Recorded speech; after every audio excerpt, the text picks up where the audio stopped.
Ini udah record nih, udah record. Ayo, 1, 2, 3. Oke, bismillahirrahmanirrahim. Assalamualaikum warahmatullahi wabarakatuh.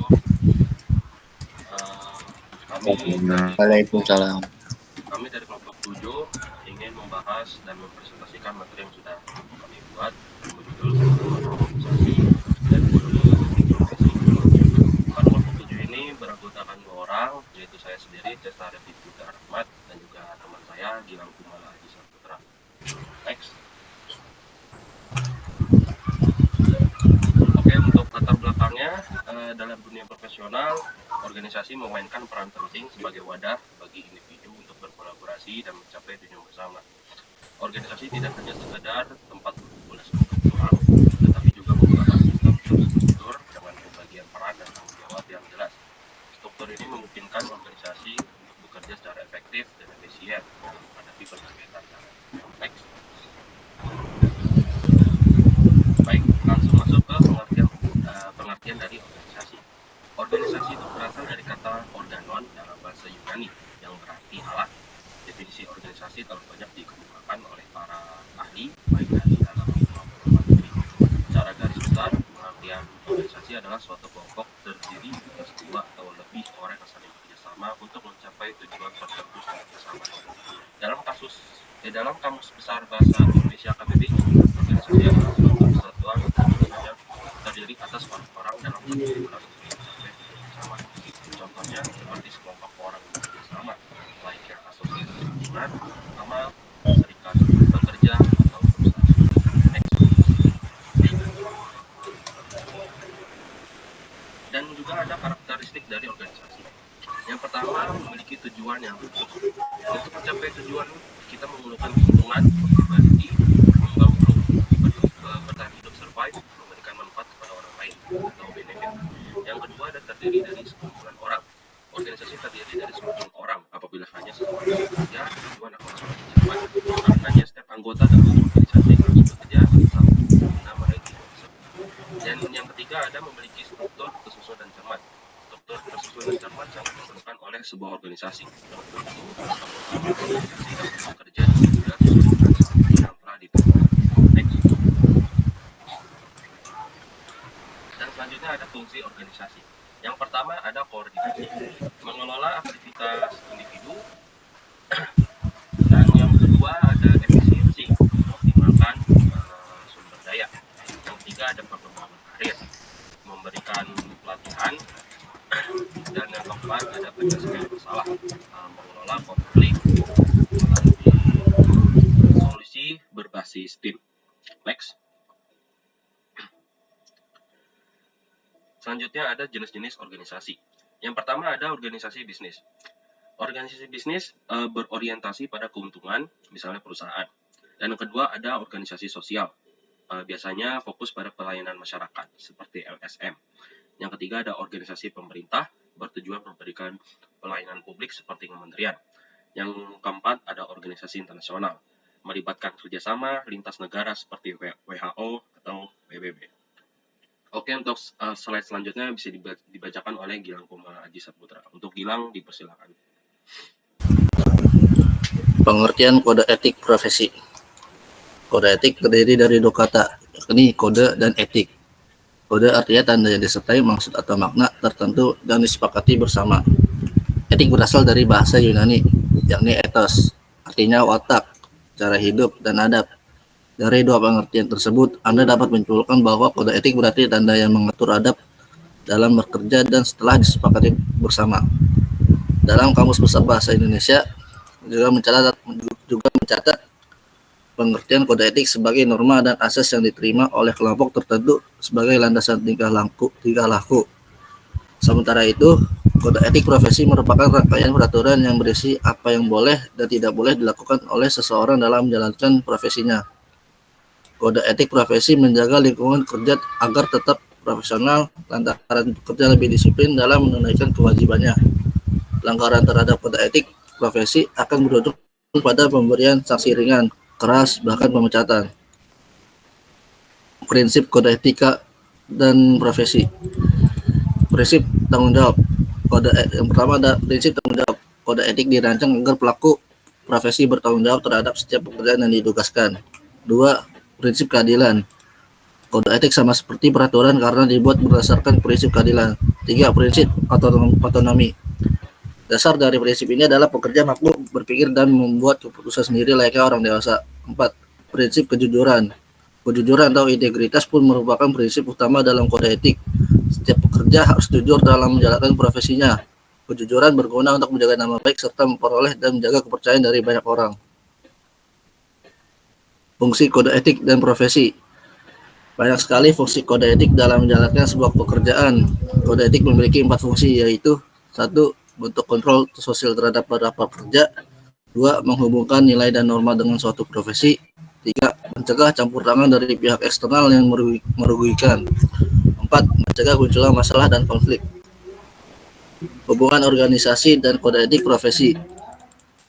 Hubungan antara organisasi dan kode etik profesi adalah keterkaitan yang saling mendukung di mana organisasi bertindak sebagai wadah untuk menerapkan, mengawasi, dan menegakkan kode etik, sementara kode etik memberikan pedoman moral dan profesional bagi anggota organisasi. Organisasi membutuhkan kode etik untuk menjaga integritas, profesionalisme, dan kepercayaan dalam menjalankan aktivitasnya.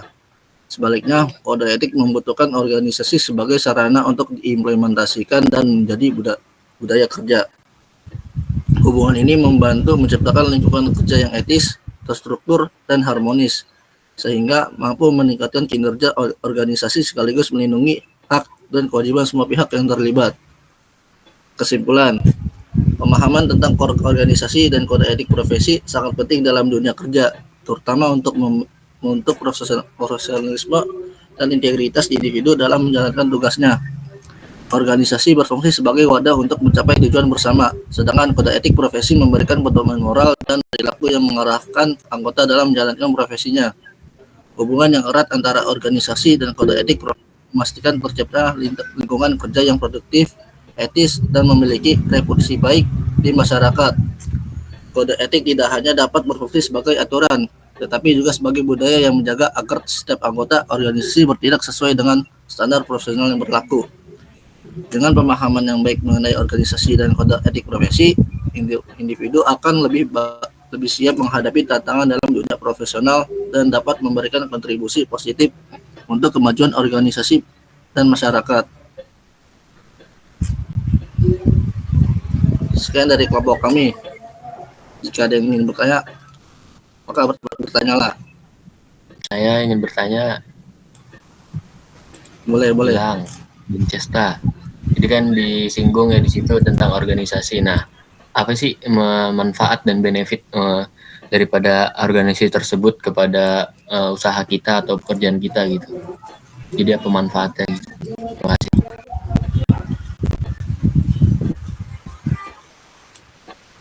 Ini mau langsung dijawab apa mau dikumpulin dulu nih pertanyaannya?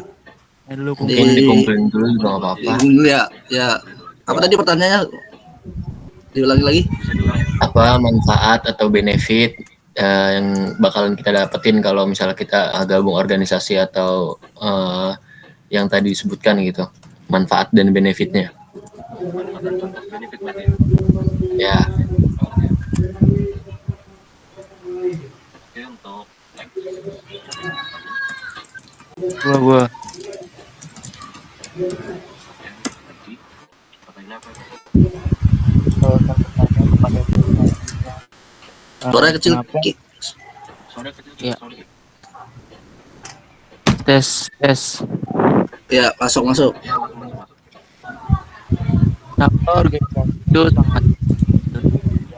Kenapa organisasi itu Putus-putus, Ki.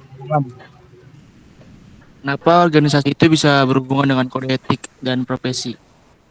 Apa diulang lagi? Udah. Tuh.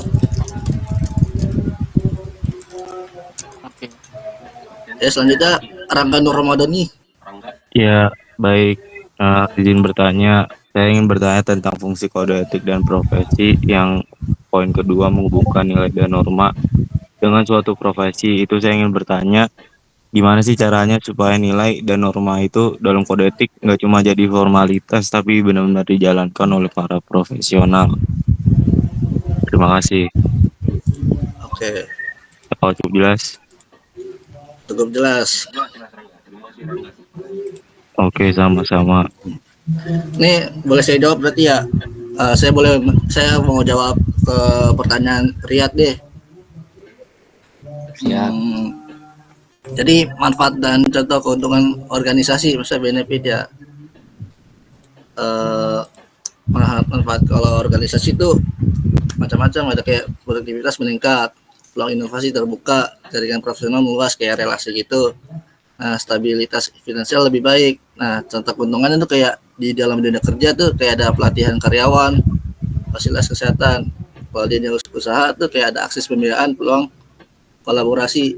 Itu sih dari jawaban saya. Apa masuk nggak? Oh, Untuk lihat. jadi kita dapat ini ya, relasi sama dapat apa namanya, hubungan antara ini ya, yang lainnya gitu ya. Iya, Terima kasih, terima kasih. ya. Cukup.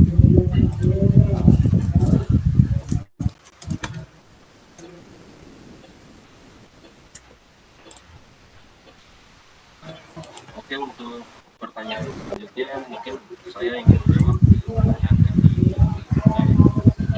Rangga. Izin bertanya caranya supaya nilai dan aturan kode etik itu tidak hanya menjadi formalitas tapi benar dijalankan. Jadi untuk jawabannya itu apa ya, dari setiap anggota organisasi itu paham sama isi dan penting dari kode etiknya. Jadi kayak apa ya, ada beberapa pelatihan gitu sih untuk menerapkan kode etik situasi tersebut. Itu pemimpin organisasi apa ya, harus menjadi panutan dengan menerapkan kode etik secara konsisten. Terus biasanya itu menerapkan sanksi tegas bagi pelanggar kode etik. Dan untuk evaluasinya dan pengawasan itu biasanya dipastikan gitu bahwa kode etik itu diterapkan dalam setiap proses kerja. Terus juga buat mekanisme pelaporan kayak yang aman gitu. Misalkan kayak nilai-nilai kode etiknya sebagai bagian dari budaya organisasi dan juga agar tercerminkan gitu ke orang-orang. Dan juga apa ya, kode etik ini juga jadi bagian integral dari organisasi sih. Jadi kayak bukan sekedar dokumen. Mungkin seperti itu Rangga untuk jawabannya, apakah sudah terjawab? Sudah cukup. Mungkin terima kasih banyak Saudara Cesta atas jawabannya. Sama. Atau dari teman-teman ada yang ingin menambahkan?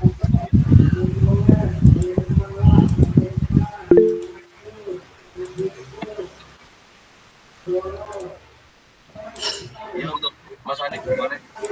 Sebelumnya izin menambahkan, untuk kode etik ini tersendiri tuh bisa untuk membuat kita jadi panduan gitu. Contoh kayak di suatu organisasi atau aparatur negara itu kan memiliki panduan tersendiri. Itu misalnya kita ada apa kayak ibarat tuh kayak kita beli barang ada buku panduan, itu kita jadi lebih bagus gitu, lebih terstruktur begitu mungkin. Jadi kode etik ini sangat penting buat kita semua, buat dalam dunia industri maupun dunia profesional. Mungkin dari saya itu saja. Kode etik sangat penting untuk apa, untuk panduan dalam menuju jalan atau menuju tujuan yang sama gitu. Terima kasih. Oke, baik, terima kasih Hanif udah menambahkan ya terkait pertanyaan tadi.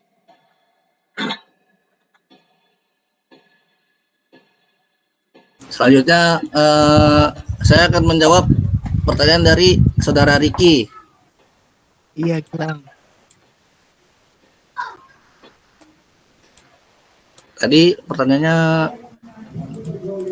kaitan apa? Pentingnya organisasi dan hubungan dengan kode etik serta profesi ya. Betul, Kalau Gilang. kalau kalau pentingnya organisasi itu kayak tadi sih yang saya jawab ke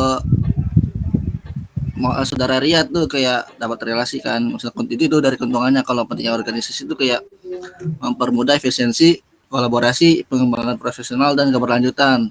Nah, kalau untuk hubungannya dan kode etik tuh kayak menjaga reputasi dan kepercayaan, kayak mencegah konflik melalui pedoman perilaku dan menguatkan nilai-nilai dalam mencapai visi dan misi organisasi.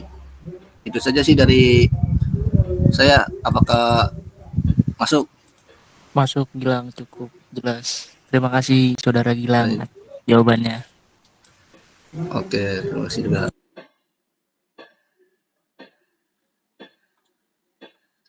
Oke, baik. Mungkin sudah cukup untuk sesi tanya jawab dari kelompok 7. Sebelumnya terima kasih buat yang sudah bertanya. Kurang lebihnya mohon maaf. Assalamualaikum warahmatullahi wabarakatuh. Waalaikumsalam warahmatullahi wabarakatuh. Waalaikumsalam warahmatullahi wabarakatuh. Terima kasih.